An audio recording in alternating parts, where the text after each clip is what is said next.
I do love seeing in the film how the role of females comes across, and the role of Teta in kind of her allegiance and keeping Gitcherasi in power even after he started to get challenged. So I think showing the real role that female gorillas play in their society, which we don't often talk about as much. My name is Dr. Tara Stoinski. I am the CEO and Chief Scientific Officer of the Dian Fossey Gorilla Fund. So I run the organization that is working in Rwanda and Eastern Congo to protect gorillas and their habitats.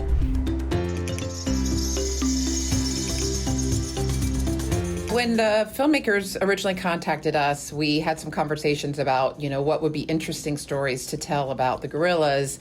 And we really felt that Pablo's group was a story that needed to be told. This is an amazing family that's been around for more than 30 years that we've been studying every day. So the filmmakers loved that idea. And then it was wonderful because they had also the connection to Sir David Attenborough, who became the narrator and actually who had met Pablo when he was a young 3-year-old. And so to be able to follow up on this gorilla who then went on to form his own family, it just became an incredible narrative. And so we had all of the information on the individual gorillas, going back almost 60 years, that really helps create the rich tapestry of the social life of these animals. So who they all are, who they're related to, who's lived with whom.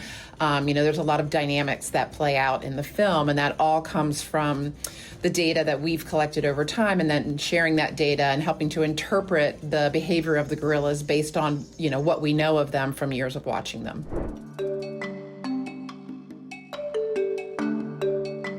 We are her organization that she started back in 1967.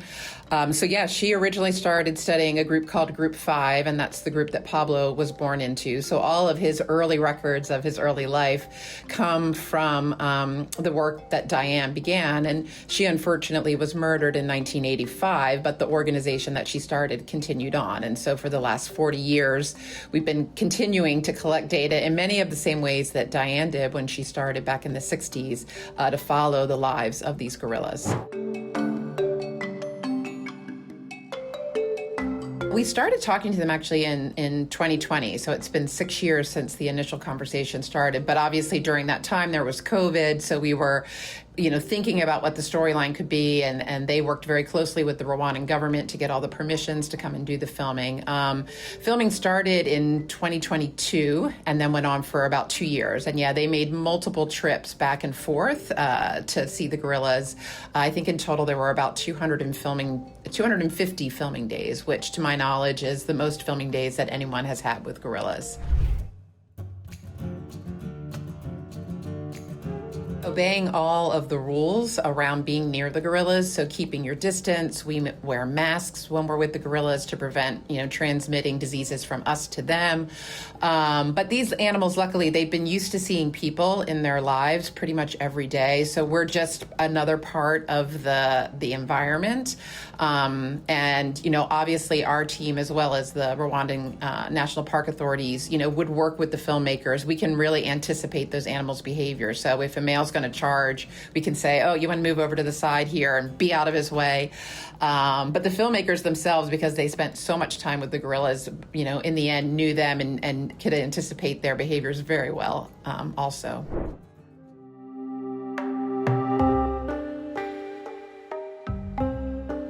They were there to film and see what unfolded naturally over the course of the filming period. And we were just incredibly lucky that we had a lot of these traumatic events happen while the film crew was there. We've only actually observed a handful of dominance takeovers in 60 years. So to get one on film it was incredible. We were all amazed. Infanticide, which is the killing of an infant, is actually a fairly common reproductive strategy in gorillas and lots of other animals. But generally, the threat is always from outside of the family. So you'll have males from other groups that when families interact, will try and target the infants of a rival male, right? What was very unique about this situation was that the infanticide happened within the group. And we've only seen that twice before in 60 years. So very, very unusual. I think part of it was, with Ibuzu being a new male and a relatively young dominant dominant male, he was still establishing himself, and Mfora took advantage of that to kill Nyangi's baby. And it may have been that, when females have a new infant, they're not interested in other males. They generally don't mate during the period that they're nursing because they're not cycling at all. And so it was probably a strategy of Mfora to see, if I kill this baby, will this female potentially think this isn't a great group for me? I'll go off with Mfora. That might have been what he was thinking, but again, it's just very unusual for us to see that within a family group.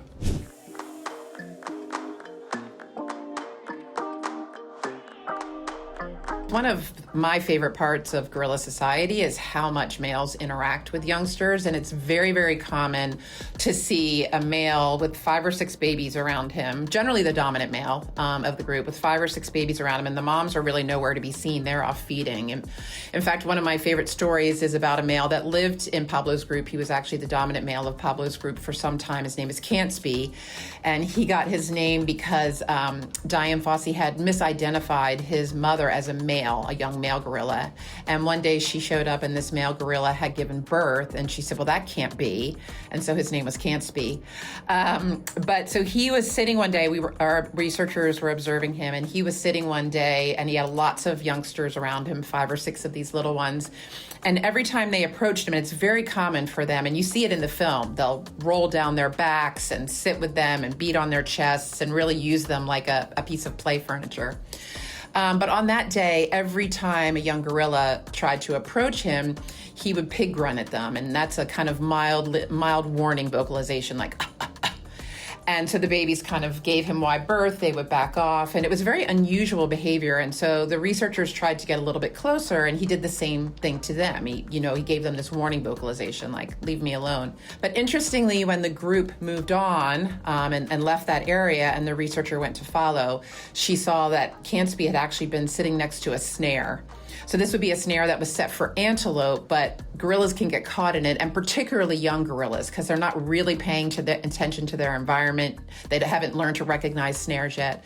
So by doing that, sitting next to that snare and doing that vocalization, Can'tspy was actually keeping all those young gorillas away from that snare. But what really touched the researcher was that he directed that same behavior at her. And so her feeling in that moment was that he was actually also protecting her from that snare, or warning her about that snare as well.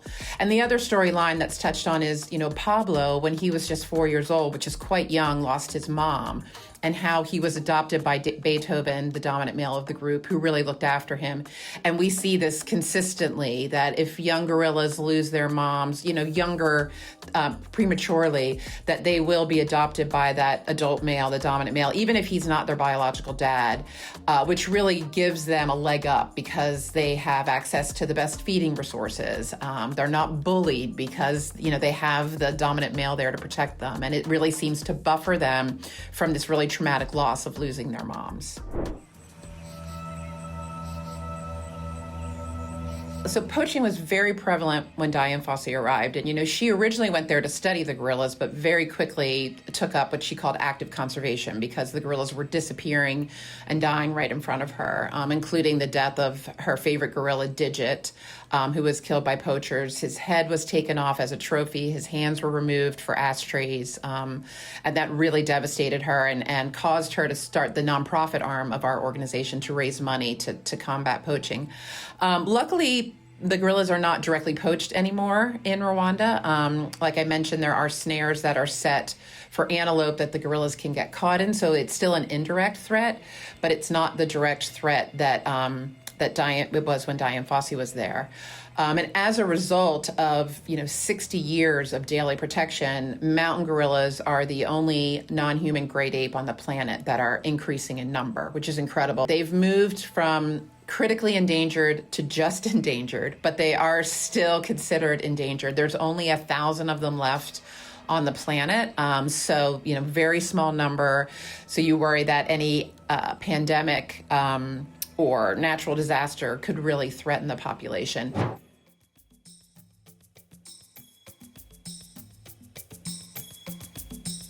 The recovery of mountain gorillas is highly, highly tied to that direct boots on the ground every single day, 365 days a year, being in the forest, checking on every gorilla, removing snares and other threats. So having that daily presence is critical.